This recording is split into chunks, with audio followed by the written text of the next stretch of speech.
జై శ్రీమన్నారాయణ. అందరికి నమస్కారం. నా చేతిలో మీరు చూస్తున్నది గొబ్బు కంప అంటారనమాట.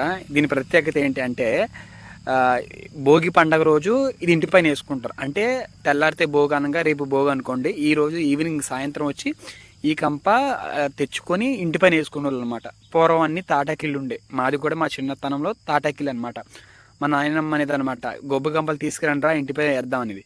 ఎందుకు నాన్నమ్మ ఇది ఇంటిపైన వేయడం అంటే అనేది భోగి దేకదు అనేది అనమాట. అంటే మాకు మా నాయనమ్మ చెప్పిన రీజన్ ఏంటంటే, చిన్నప్పుడు భోగి మంట ఈ కంప వేసుకోకపోతే ఇళ్ళన్నీ కాలిపోతాయి, ఈ కంప వేసుకుంటే భోగి మన ఇంటిపైకి రాదు అని చెప్పేసేది.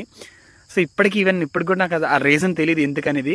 సో నాకు తెలిసి గొబ్బు కంప అని పేరు ఎందుకు వచ్చిందంటే, ఇది గొబ్బెమ్మలా ఉంటుంది అనమాట. ముద్దగా ఉండి పూలు మనం ముగ్గేసి దాంట్లో గొబ్బెమ్మ పెట్టి పువ్వు పెడతాం కదా, సేమ్ అలాగే ఉంటుంది. ఇవి ఎక్కువ పంట పొలాల్లో దొరుకుతాయి అనమాట. పంట పొలాల్లో విరివిగా ఇవి కూడా ఈ సీజన్లో ఎక్కువ ఉంటాయి అనమాట, సంక్రాంతి సీజన్కి ఉంటాయి. సో ఇప్పటికి కూడా నాకు రీజన్ తెలీదు ఇది ఎందుకు ఇంటిపైన వేస్తారు అనేది. మీరు మా గోదావరి జిల్లాలో అనమాట, తూర్పుగోదావరి పశ్చిమ గోదావరి జిల్లాలో ఇది ఖచ్చితంగా పాటిస్తారు ఈవెన్ ఇప్పటికీ కూడా. సో మీరు నమ్ముతారా దీని గురించి, ఈ గొబ్బు కంప గురించి మీరేమనుకుంటున్నారు? అలాగే మీ ఊర్లో ఇలాంటిది ఉందా అనేది నాకు కామెంట్ చేయండి, నేను తెలుసుకోవాలనుకుంటున్నాను.